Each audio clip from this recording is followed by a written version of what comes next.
بسم اللہ الرحمن الرحیم۔ آج کا موضوع امام احمد بن حنبل ہے۔ امام احمد بن حنبل کہتے ہیں، ایک بار راہ چلتے ہوئے میں نے دیکھا کہ ایک ڈاکو لوگوں کو لوٹ رہا ہے۔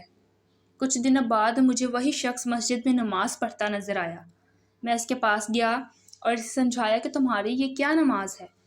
خدا کے ساتھ معاملہ یوں نہیں کیا جاتا کہ ایک طرف تم لوگوں کو لوٹو اور دوسری طرف تمہاری نماز خدا کو قبول اور پسند آتی رہے۔ ڈاکو بولا، امام صاحب، میرے اور خدا کے مابین تقریباً سب دروازے بند ہیں۔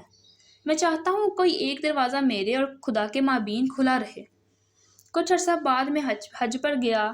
طواف کے دوران دیکھتا ہوں کہ ایک شخص کعبہ کے غلاف سے چمٹ کر کھڑا کہتا جا رہا ہے، میری توبہ مجھے معاف کر دے، میری توبہ مجھے معاف کر دے۔ میں اس نافرمانی کی طرف کبھی پلٹنے والا نہیں۔ میں نے دیکھنا چاہا اس بے خودی کے عالم میں آہیں بھر بھر کر رونے والا کون خوش قسمت ہے۔ کیا دیکھتا ہوں یہ وہی شخص ہے جسے میں نے بغداد میں ڈاکو لوٹتے دیکھا تھا۔ تب میں نے دل میں کہا، خوش قسمت تھا جس نے خدا کی طرف جانے والے سب دروازے بند نہیں کر ڈالے۔ خدا مہربان تھا جس نے وہ سبھی دروازے آخر کھول ڈالے۔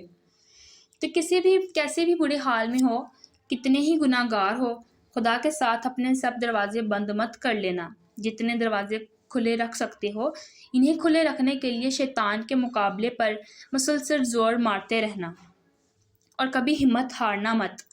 کوئی ایک بھی دروازہ یہاں کھلا مل گیا تو کچھ بعید نہیں وہ سب دروازے ہی کھل جائیں جن کے بارے میں تمہیں کبھی آس نہ تھی کہ خدا کی جانب سفر میں ان سب خوبصورت راہوں سے تمہارا بھی گزر ہوگا۔ ایک آیت کا ترجمہ بیان کیا جاتا ہے، کہہ دو کہ اے میرے بندو جنہوں نے اپنی جانوں پر زیادتی کر لی ہے، خدا کی رحمت سے نا امید نہ ہونا۔ خدا تو سب گناہوں کو بخش دیتا ہے اور وہ تو بخشنے والا مہربان ہے۔ بے شک رجوع کر لو اپنے پروردگار سے اس سے پہلے کہ تم پر عذاب آ واقع ہو۔